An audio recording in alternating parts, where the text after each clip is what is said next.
Hi everyone, welcome to Film Philosophy. Today we're going to discuss the new Star Trek movie, Star Trek Beyond. And today we're going to talk about some of the fun trivia and some of the thoughts that we have about it and how it affects the Star Trek universe. So we can go spoilers on this, right? Oh yeah, spoilers. So if you haven't seen the Alright. movie, turn off right now. But if you don't mind spoilers, then keep watching. Alright, good. So, Well, I saw the movie the day after it came out, and I'd say that the crowd really enjoyed it. But I kind of noticed, and we were talking about this earlier, that some of the new audience members that were new to Star Trek, some were kind of confused, but the hardcore Trekkies, like me and my family and a few other folks that we saw it with, they were just loving it. I mean, it was almost like watching the Super Bowl. We were just, fist pumping the air. And it was great. yeah, definitely had to calm myself a couple times. I've been like, at a movie, don't be that dude who's going all crazy and yelling at the screen. Oh, yeah. So, yeah. And something I loved about it was, I love J.J. Abrams, what he did with Star Trek 2009 and Star Trek Into Darkness. I thought, it was really clever. But I loved how, in this movie particularly, we explored more of the moral questions of Star Trek. I was talking with a member of my family the other day who he liked the movie, but he said that, this one, it wasn't deep enough, but it was deeper than the other movies. And I thought, well, I think that this is kind of, in my opinion, a wonderful movie because it mixed both the action and the deep moral questions. Because in Star Trek 2009, it was Kirk and Spock are learning how to work together. Into Darkness, it's Kirk realizing, dang, I'm a captain, I have responsibility. My bad. And here it's really him deciding why he's a captain, why he's in Starfleet. So I thought the question of purpose was pretty cool. Yes. And the action was like amazing. When the Enterprise got destroyed, spoiler alert, if you haven't seen that from the trailer already.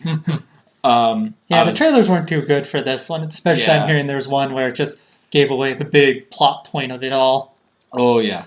So once I heard that on one of my sources, I just stayed away from any trailers or teasers or whatever. Yeah, the only reason I watched the trailers was for the trailer music because I'm addicted to trailer music. Oh, yes, they do some nice music. Yeah. But really, I noticed that too, and I think whoever made the trailers, even the actors were like, the trailer is like, it doesn't show how awesome the movie is. Please trust us. Please see the movie. Please see the movie. Yeah. Whoever made the trailers, like, I think they need to have a talking to. A talking to, yeah. Well, it's kind of that's what's happening in most movies nowadays. It's like people who don't make the movies themselves aren't making the trailers, so they can be really confusing. Like the new Ghostbusters that with the all-female cast, the trailers were kind of just like, ooh, look at all this stuff, but they didn't really. They kind of gave away a little too much stuff, but not really enough because we didn't know who the villain was, so that was good. We just knew that ghosts were coming back, so maybe it was just another resurgence of paranormal activity like in the first.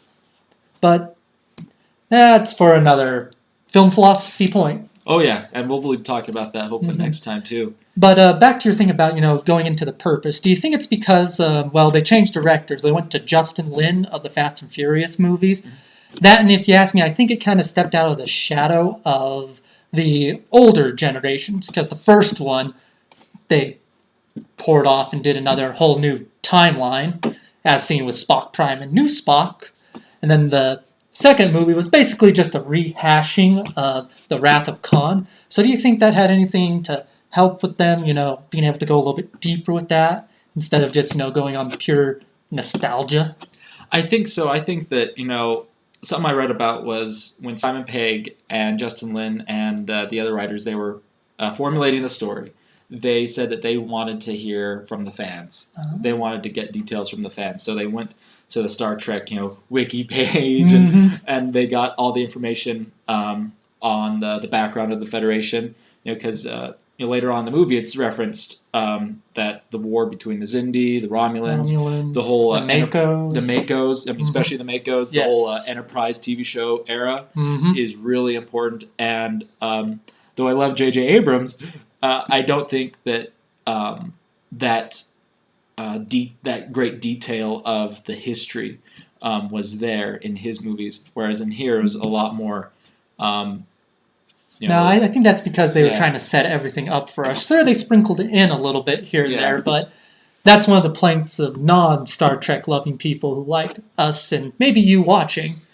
They just didn't get some of the little references they sprinkled in to keep us in there and still make it a Star Trek movie because they're trying to appeal to a wider audience. Right, and that makes sense. And I think that, with that whole idea of trying to appeal to a wider audience, but still sprinkle in some of that, trivia and whatnot. I think that the deep questions, that deep principle of purpose and whatnot, I think that really came from the fact that these writers and the new director wanted to make this more of a Star Trek movie in its original form. Oh, yes. It's an original story for the most part. Yeah, there's homages and stuff, and it's great and wonderful. But I just love the fact that it's for the most part an original story. Mm-hmm. Wrath of Khan / Into Darkness, or someone called it Wrath of Khan, 2.5 or 2.5, yeah. Well, that gets back to my whole point about it being kind of freed up from chains of the past. Yeah, that's it's still grounded in there, but it's not, using that mainly to hang on. It's found its own footing on its own ground. Yeah, and I mean, we can even see that, I think, a little bit with the uniforms, too. Is the material the uniforms are made of look more like the original series, but the form almost has a bit of a nod to Next Generation a little bit. Yeah, it kind of does a little bit. So I thought that it was very much grounded in, this is its own thing, this is its own original environment. Mm-hmm. The Yorktown, the space station. Oh. We're used to seeing kind of in Star Trek a more rigid form. Yeah, kind of like a mushroom. Yeah, like a big space mushroom. Yeah, or at the very least, main center pod with little pods coming off of it. Yeah, we're used to seeing that really solid metallic looking structure, mm-hmm. and this it's McCoy said it best. It's like a darn snow globe. It does look like a darn snow globe, which I gotta say reminds me of what they're doing in the book series. So if you haven't read the books or want to read the books, probably stop listening to me right now and come back later on. But in the new book series, DS9 gets destroyed and gets replaced. It looks oddly familiar to the Yorktown. Well, a little more half and half because it's got a big globe on top, but then kind of normal space station looking on the bottom. So I think they're kind of trying to pull that in there too, trying to take the 3 different Star Trek, lines that you can follow, which are, the movies, the books, and then Star Trek Online has its own little timeline, and I don't know, what would you call that, Bible that it follows? Because, the movies, these new ones, they're doing their own thing, but they're trying to stay true to the past a little bit. And then, Star Trek Online's trying to stay true to the TV and movie lines, not in the new alternate Kelvin universe, but trying to, make it look a little more futuristic by our own standards. Because that's one of the things I've noticed with Star Trek. As, it's 50 years old this year. As it keeps going on, the future keeps tweaking ever so slightly. Yeah. The original series, you can see bouts of the 60s all over the place, especially with those jeweled buttons and the scanners that come off. But then in Next Generation, you start getting touch pads, and then all the way to Voyager, where you start getting bioneural gel packs and all that. So it gets a little more advanced. The ships get a little more streamlined. But that was the one thing I didn't like about the new Enterprise. It looked like an iPod just exploded all over it. Yeah, and not to mention all the great lens flares. Yeah, well, that's what J.J. Abrams is known This for. time I actually noticed there weren't a whole lot of lens flares. That's because he wasn't directing. So I thought he was just producing. Yeah. So he didn't have a heavy hand in it, but he was still, be I'm just nudging it here and there. Yeah, but you're right. I mean, the look of the Enterprise looked like, an iPod exploded. Mm-hmm. But I enjoyed how they kind of softened it. I mean, that helps when you don't have as much lens flares. They softened the look a little bit, and they tried to add a little bit more of this is kind of a weird trivia, but in the scene where McCoy and Kirk are talking and talking about his birthday, mm-hmm. Kirk has been drinking out of this bottle of some. I think it was scotch. Yeah, and I know it wasn't vodka because they're just I would think he'd be a vodka man. Yeah, and referencing some of the original series funnies, but there's another bottle just right off of camera, and it looks exactly like the bottles that are in the original series, that weird curved stem, and yeah, and I was I just noticed that right off screen, and I just went time seeing it. So like the look has been kind of softened to be more like the Enterprise and from the original series. But let's talk for just a brief second about the villain. Yes, the villain. Krall. Yeah.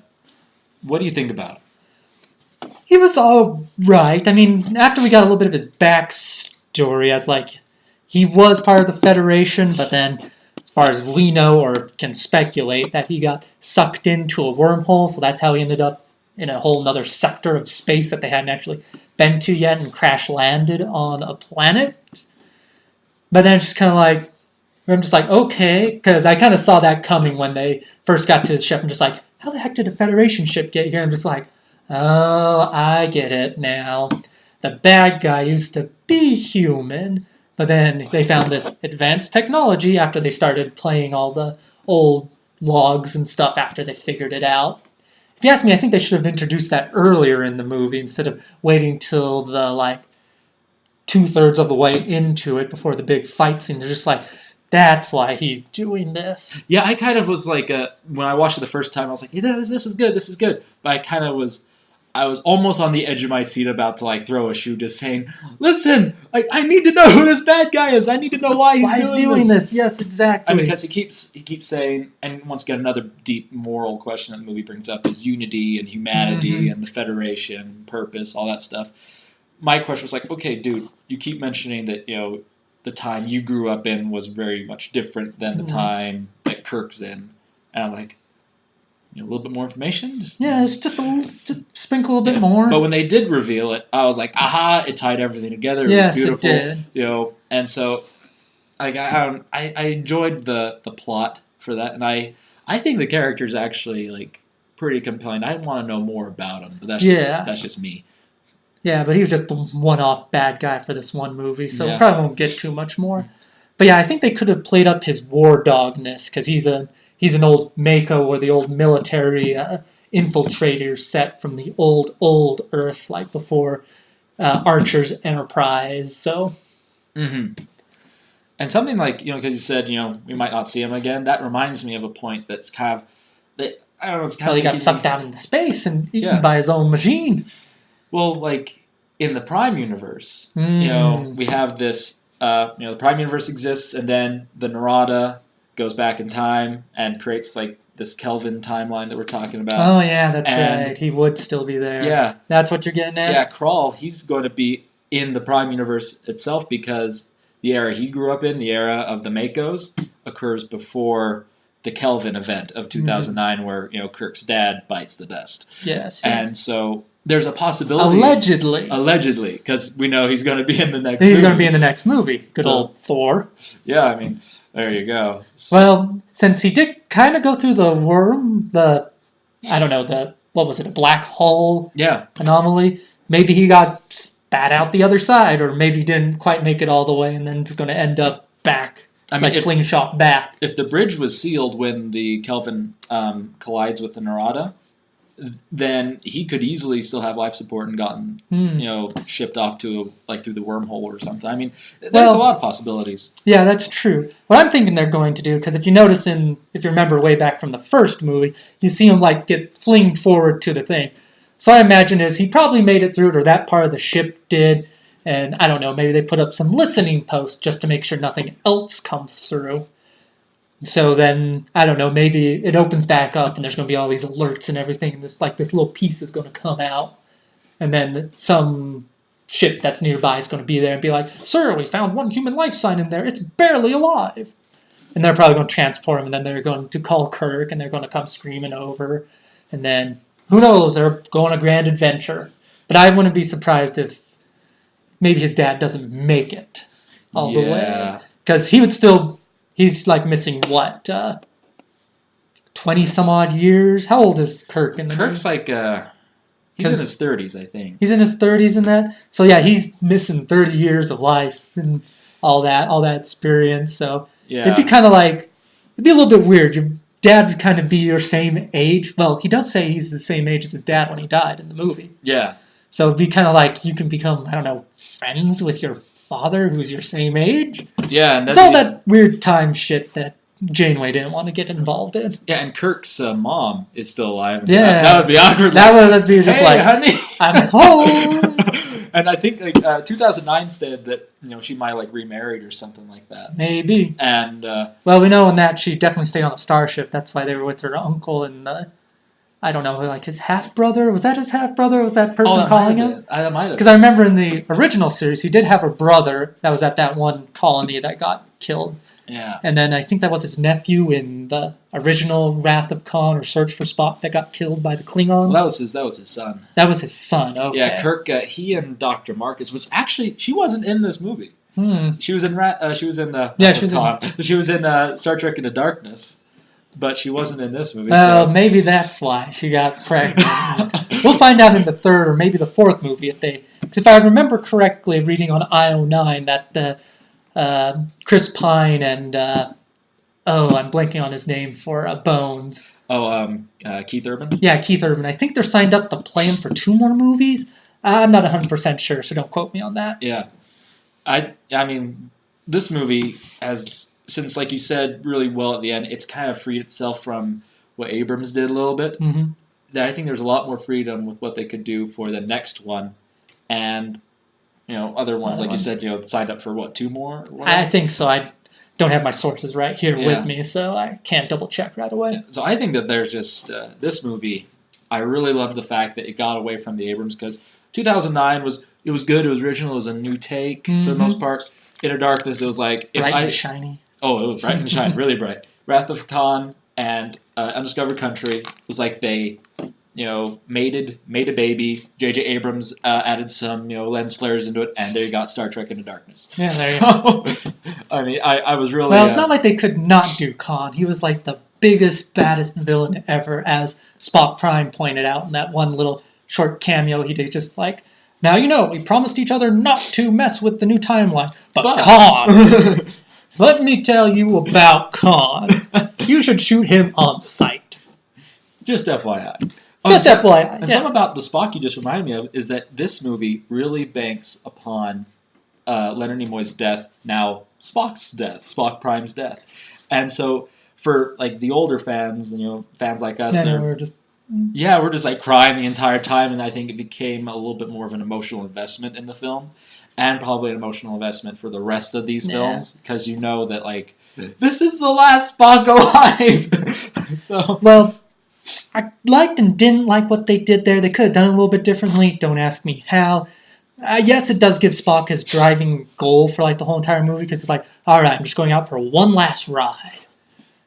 And then he sees the picture of, the Enterprise crew. He's like, dang, Spock stayed the majority of his life in Starfleet.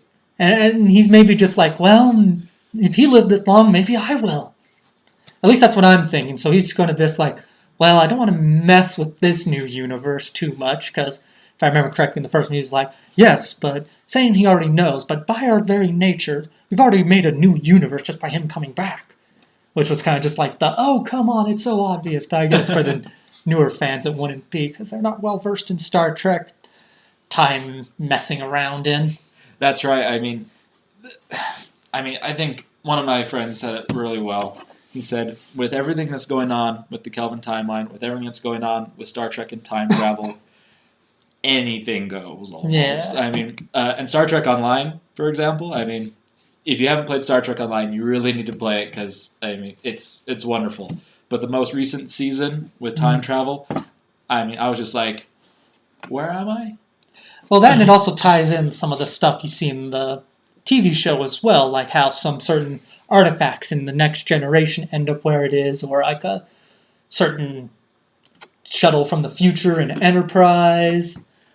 Some other weird things happen as well that tie up everything nice. It's kind of like people harp on Enterprise for not being that good, but it introduced the Borg very nicely. It's kind of like, if remember the first time they get flicked out by Q, but they're like halfway across the universe by then. And when they encounter the Borg, and it's like, well, at that time we didn't know about transwarp gates or anything, so you're just like, how the heck did they get from over there so fast? And then they realized, wow, they really must be that advanced. But then in Enterprise they get a message, so that probably sent them out first, so that's how they were able to get to Earth shortly after. They'd probably collaborate, be like, hey, we saw this ship from this area, we got this data from them, and be like, oh, hey, we're heading that way, thanks for the heads up. And then they send in the big cube, and that's how we get the Borg. Which brings up another question. So you brought up that Khan in Star Trek is such an iconic villain, Mm-hmm. And that with the Kelvin timeline they just had to bring him in. They just had to establish he's here, he's what he's doing, Mm-hmm. and they did a great job with that. But now we have the Borg, which is also an iconic villain. Like I'd say even almost on the same level. What do you think, just in your opinion, is the likelihood that they're going to bring the Borg into the Kelvin timeline? Well, they have already, Oh, they but have. not in movie form. It's in a comic book form that just barely got released like last month or this month. So the original new Kelvin timeline people are now going to be facing the Borg. I haven't read it yet. In fact, I was going to go pick it up later today, so if my comic book store has it. But, well, I'll have to wait and see. So We're they're gonna doing have to talk stuff. about that later. Yes, we will. Which is another good thing the comic books did. They took the Kelvin timeline people, and with Q, they tossed them forward into the DS9 era. But because they weren't there at the time, Klingons basically run the Federation. More spoilers, sorry if you haven't gotten that far in the comics. So they team up with Cisco and all them to try and beat back this other entity that's kind of messing with Q. So basically what happens is Q and the Prophets fuse together and create a super being. And my favorite thing from that is the end of it. He goes and meets Picard, but his eyes are all glowing like they did in DS9 whenever the Paw race. It was the Paw race that was messing with Q. But they fused together and created like a super villain. And there's good old Captain Picard in his ready room sipping his tea, Earl Grey hot. And then he just like, Q comes up and just like, hello Picard. He's just like, I don't even want to know. Goes back to reading and sipping his tea. And they basically left it at that. So I don't know if they're going to go and maybe mess around with those again. But I think they're mainly sticking to the new Enterprise so they can keep the movies going. Yeah. Which, another thing, those comics are ending, but they're still going to have a couple more to like tie up loose ends and other things that were left out of the movie, like the time in between Into Darkness and the, what is it? Oh no, sorry. What's the thing? You're gonna have to cut this out. I can't remember. What was the second movie again? Oh, Into Darkness? In the Darkness, and the third movie is Beyond. Beyond. Okay. Yeah. It's so easier back when the original movies they had iconic names to be like, bam, this movie. Now it's just like Star Trek Into Darkness, and then Star Trek Beyond. Yeah, there's not really a numbered series, but after Generations, they cut out the numbers. Yeah, they did cut out the numbers, but still, those names are a little more than one. Well, they were one word, but they're a little more easily to distinguish from one another, because now you have Into Darkness, Beyond. I mean, those are like Insurrection, Nemesis, First Contact. I don't know, just those stick out in my mind better name-wise. I can remember the movies just fine, but name-wise, it's easier for me. Absolutely. So, like, so you establish, with the comic books, we have Q, we have all these other villains. Do you think, I don't know, like, what's your wish that, with the new movies with, after Beyond, do you think we'll have any of these classic villains come back, like the Borg, maybe Q, maybe, the Cardassians or whoever, come and, like, face off with Kirk, maybe? Maybe, but maybe they also might do the famous, the arena with the Gorn, because they haven't done that yet, and that's pretty iconic. They could maybe have it open up with him fighting the Gorn, and then they blast off onto another adventure. Mm-hmm. Well, they did do the Gorn in the Star Trek video game. They do. But that was kind of, I almost feel like Abrams had something to do with that game. Yeah. Because the Gorn are like a being from another galaxy, galaxy or another. Yeah, I never universe played or any of something. those games. So. And the Gorn are more lizard-like with tails and stuff. So they're more like the Enterprise Gorn. Yeah, and like it was good. I loved the game. It was a fun game. But I was kind of scratching my head and like.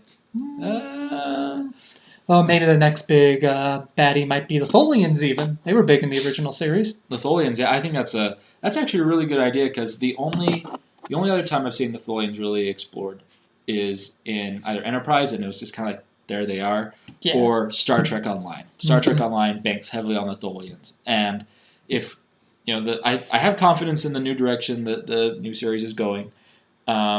I think the Tholians actually would be a good idea because they've already been established in the lore. I mean, Star Trek Beyond, even Star Trek Into Darkness, focused on the already established lore. Mm-hmm. I mean, like Krall, he was a Federation officer from the Enterprise era.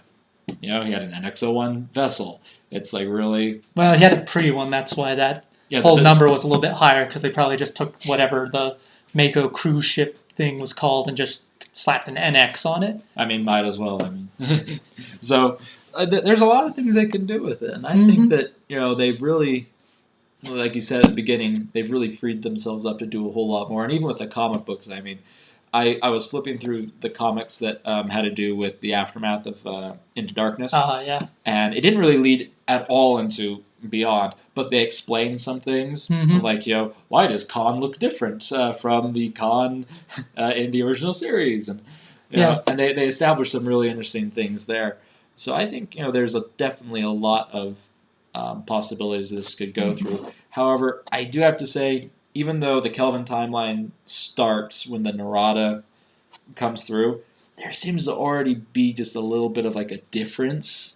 Yeah, well, I think if you really buy into parallel universe theory really, really well, I mean, it's not going to be exactly the same. It's going to be shifted ever so slightly. It's kind of like if you take a piece of paper and you sketch one thing on, then you take another piece of paper and lay it on top and try and sketch over it. You can't see correct or very well over it, but you can still see a little bit of it. So you can get like the major design unless you have like tracing paper, but just taking your regular like notebook or printer paper, you can see through it a little bit, so you can match it up ever so slightly. But still, there's going to be like little differences here and there, or maybe you want to clean up the design a little bit.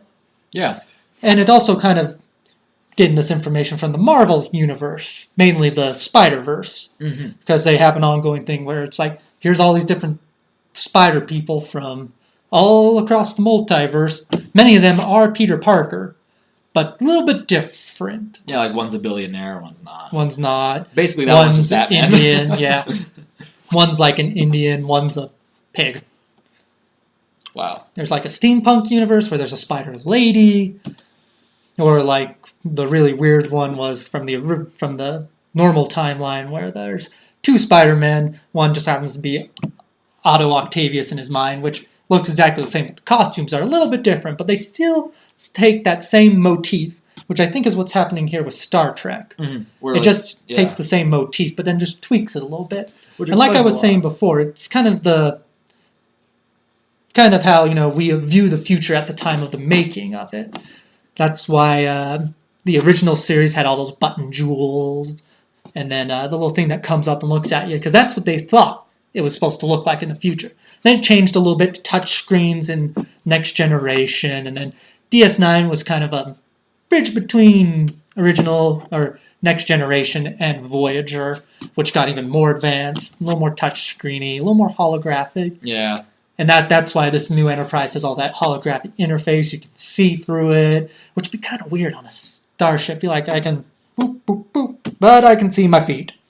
Yeah, I can see my feet while I press the self-destruct button by accident. Yeah. I mean, and then there's like also the, I have to admit, I do like the look of the new engineering room for the Enterprise, but that's just because for the original series, they didn't have the budget to do a really in-depth engineering And that's room. probably what it would really look like. I mean, if you ever get a chance to tour an actual working naval ship, you'll be like, oh, yeah, it's kind of cramped, but they kind of have this bigger space for the engineering part, which I guess in a big spaceship like that, you would need wide spaces in order to do that instead of like closed cram. Yeah, which actually just reminds me, something else I really loved about this movie, Star Trek Beyond, was the fact that it was more ensemble, and there was more Scotty, there was more Chekhov, there was more Kirk and. Well, I think that's because you had one of the actors, Simon Pegg, writing for it. Yeah. He's a character, and he's a big Star Trek fan, so he knew how to balance it out. Yeah. I thought it balanced out really well. And the fact that you have that great banter between McCoy and Spock, which was just great. They nailed that very nicely. But the fact was that with Scotty, I mean, I love Next Generation. I love DS9. I love Voyager, but sometimes they got a little heavy on the technobabble. Well, one of the things I remember watching in a documentary was that was they were trying to do was definitely heavy on the technobabble. Yeah. Because that's what the fans at the time really wanted was more technobabble. But like for me, when I watch this, he's just like, hey, I'll just rig up this thing and boost the signals. Like, I can understand that. Yes. That's where it was getting back to the original series that we all know and love. Yeah, I mean, Technobabble was good. I love how in Next Generation movies they kind of cut a little bit down on it because they want to make money. But for this movie, I just love the fact that you could still understand it. It was written in such a way that they didn't have to make up new words, such as the Zigo Doddle Vungaduda X-ray device with the flux capacitor. I don't know. With the phase trans harmonic inducer. That, yeah. I was like, if I ever was a Starfleet engineer, I think I'd be like, what are you saying? Like, I just know I push that button, then that thing works. That thing does. Well, it reminds me of another part in the books where the Enterprise crew of the Next Generation is helped out by a more advanced starship called the Aventine, which is also in the books. It's the first slipstream capable ship, and Geordi's in there messing around with some stuff because they were in a big battle. And their main engineer, I forget her name, was just like, and here we have the Chronoton, and here's the transphasic whatever again, and just like, man, and Geordi's like, man, I am not prepared for any of this stuff. So it's kind of like that. Yeah. I feel for Geordi. Mm-hmm. And so when I watched the Star Trek Beyond, I was just like, oh my gosh, thank you so much. And when people keep saying, oh, I didn't like the movie, it was too deep or wasn't deep enough, it wasn't fun, there wasn't enough fighting, I was like, all right, are you serious? Yeah, there was just a madman. But since you're saying what people don't like, I think we need to bring up the motorcycle. The motorcycle. What'd you think? It made sense. It did. Because if you look at even people working on like oil rigs now, sometimes they bring stuff with them to pass the time. That just might so happen to be a motorcycle. Yeah, and they tune it up, fix it, and just something to help them pass the time, especially in an old starship like that, which was only capable of warp 4. Is that like warp 4 in the new factor or in the old factor? They never really explained that. Yeah. So they could be going really, really slow, like only like warp 2 in the new factor. Yeah. But so yeah, they just need something to pass the time, and then or to do the the diversion. It made perfect sense that he would use that. And then those little holographic things they introduced earlier with that little fight scene where she tries to take out some of Kroll's people from getting Scotty. Yeah. So it made perfect sense because they're trying to distract them while they're getting all the people out. Because that's one of the things I love about it was they put the crew first. Like in the old ones, was like, I need to get my crew out of there. Not just like, okay, we're going to take out the bad guy and save the crew. It's like, no, we need to save the crew and take out the bad guy at the same time. Which shows great character development because, in Into Darkness, he was all like, I've never lost a single member of my crew. Yippee-ki-yay. And then first person that dies, of course, the red shirt. And so, the huge gash in the hole. And here, everyone's dying right and left. And, Kirk's really like, I don't care about myself. I just care about getting my crew out. As many as he can. So, yeah. It was great. And I loved the fact that they brought in the motorcycle. They made that make sense in the movie, and they made Beastie Boys make sense. Oh yes, the classical music. Is that classical music? Classical? I love that. Yeah, that was pretty good. And once again, I just want to take the trailer maker guy by like the scruff of the neck, just like, dude. And should have just maybe just had just like a quick just show the thing like coming over like wave, and we're just all like, what the hell is that? And then just. That's it. That's all he needed to do. Yeah. That would have piqued my interest. Be like, is that like? I thought because for a while there I thought it was the Borg before got a little more information. I'm just like, oh, it's not. But maybe it's a precursor to the Borg. Yeah, especially with like Krall's outfit and stuff. I was like, that looks a lot like a Borg bodysuit. It kind of does. And so I thought that I thought it was either going to be the Dominion or some precursor to the Borg. I thought this was going to be interesting, and. But as we know, it's just some messed up humans that have Yeah. a little bit of a grudge. Well, it could also be the Iconians left some technology there, but they just said, we just found this planet with this ancient technology. And somehow I figured out how to make it work. Well, from the way it looked just like, basically put it together, turn dial, and it does stuff. Yeah. Probably took a lot of trial and error, Mhm. which is probably why he went a little insane, too. Oh, yeah. And something I loved was he announced that the huge mining workforce, Mhm. it was just used for mining.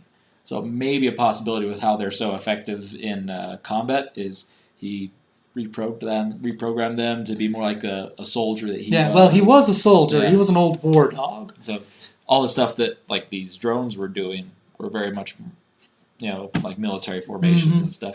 I thought, But they're still doing hive mind type things. yeah, and the hive mind. I was thinking, Yeah, it's kind of like, are we even? so maybe they might mess with the Borg, but I don't know.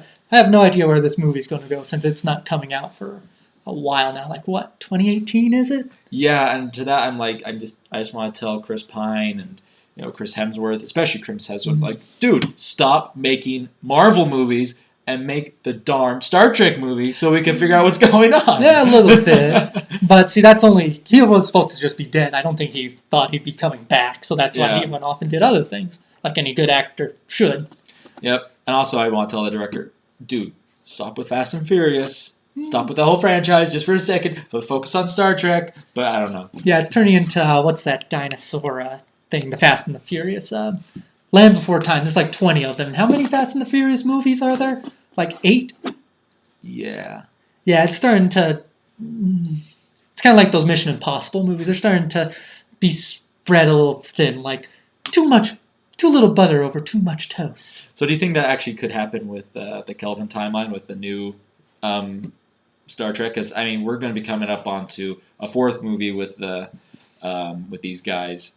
Do you think that eventually it'll be kind of like, let's time to move on to a different crew? Different crew, or maybe start a new project. Yeah, I think they're going to reach a point where they're just going to stop making them, and then there'll be a little dry spell. Maybe we'll get more TV series if Discovery does well. Yeah. Which kind of the model they have is kind of just like, oh, you guys. Only being on the CBS app instead of just being on the TV. Yeah, Paramount's not thinking too clearly nowadays. Yeah, no. Especially no. with the lawsuit against Annexar and Axanar. Axanar. Why did I say Annexar? Yeah. Wrong universe. Well, see, that's taking in the timeline of when they want to put Discovery, so I think that's why they're fighting it. Yeah, that makes sense. Or at least that's what I hear from, since I helped kickstart that. I get all the news-related things, and my little news feed also has information on that coming at me all the time. Yeah. So, who knows where that will lead to? So, but that stuff's going to take place in the Prime timeline, right? Yeah, that's Okay. all in the prime timeline, same All as right. Axanar. It takes place right after the Romulan War, but right before the Klingon War, Man. which is right before the original series when this thing is supposed to take place. Yeah, it's... Wow, this time stuff's getting messy. Yeah, it's all crazy stuff. But Thanks, Abrams. Yeah. But overall, what would you have to give the movie in a star rating if you do that? Or do you do it out of 10? Oh, I think star rating's good. I think for me, I'd give it... Because I'm biased towards it, I'm going to give it 4 out of 5 stars. 4 out of 5. Because comparing it to the other the Abrams movies, like you said, once again, it freed up the stories. It Mhm. freed up the crew to explore a little bit more of the Star Trek lore. I thought that it was Yeah, a lot... they're only halfway through their 5-year mission. Yeah, so they're only halfway through. They still got plenty of things they could tie in with that old TV series, like I was saying, the Tholians, Gorn. Yeah, I mean, there's so much they can do. Plus, it was like the emotion, the Mhm. banter between McCoy, Spock, the way Scotty was, the true development of Kirk. I think that really, and also the fact that Sulu and Uhura, they had more to do with it too. Oh, yes. And I'm not going to mess with Uhura in a dark alley. She, was just taking out folks No. right and left. I Well, just maybe think that's that- another thing. yeah. Talking about how they had Sulu and Uhura doing more. Maybe one of these movies they'll give Sulu the Excelsior soon. Well, I mean, he seems to be taking the captain's chair a lot more Oh, recently. yes. So maybe one of their final movies will be him taking the Excelsior, kind of like everyone going off in their old ways. The crew's getting older, so Yeah, because I think that this movie is great because it opens up a lot more opportunities, whereas Into Darkness kind of left you with a little bit more of a so we're just gonna kind of copy the movies. I love J.J. Abrams, very good director. However, I think his favorite script writing technique is copy paste. So yeah. So of course it's not sued to plagiarism, thankfully, but for his plot devices, it's definitely copy paste. Copy and paste. Just swap these two characters around. Yeah, let's swap these two characters. Let's oh, this movie sounds good. I'll just make a new movie. So that's why I think that this one's so good, is because, like you said, it freed up the story, freed up the lore to be explored later on. How about you? What is your opinion? On the star rating, I'd probably give it a 3.5, maybe 4. 4 for Star Trek fans, 3.5 for normal people. Mm-hmm. That's one of the things. Like, if you're not a huge Trek fan, people are just like, at least everyone I talk to, at least just like, this is not the best movie out of the new 3. But then I talk to Star Trek fans all over the place, and they're like, oh yeah, this is the greatest thing ever. It brings back so much of the old original series that we love so much that got us into Star Trek. So yeah, I mean, overall, I enjoyed the movie. It was very good. Definitely a new lore thing, and they opened up a whole bunch of stuff. They can take it all over the place. But yeah, we'll just have to see where they take it. But out of it, I probably have to place this out of the new 3. It's on top, followed by the first one, and then the second one down at the bottom, because it was just copy paste. Yeah, I enjoyed. I mean, the new ship and stuff was pretty good. So if I had to go through and rate them all out of the movies, they would definitely be in the top half. For sure. I think that, I agree completely. And I'm excited to see what they do with the new one. I'm excited to see what more interesting things they're going to explore. They might just do more original stories, like with Krall, which I think would be interesting. But I don't know, I'm kind of a little bit of a sucker. I kind of want to see Kirk go up against the Borg, but that's just because I like the eye candy. Yeah, that's true. the eye candy of Kirk fighting the Borg Queens, kind of just that's just me. Yeah. Well, we'll just have to wait and see, because there's very little coming out about that yet, because we're still so far out. Yep. Plus, got to bring this up. I wonder what they're going to do with old Chekhov, because poor Anton.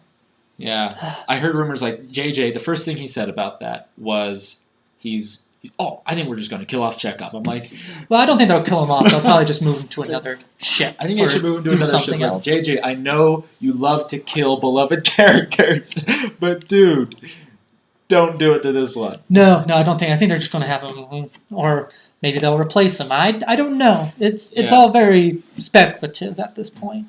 So, but in summation, 3.5, 4 stars.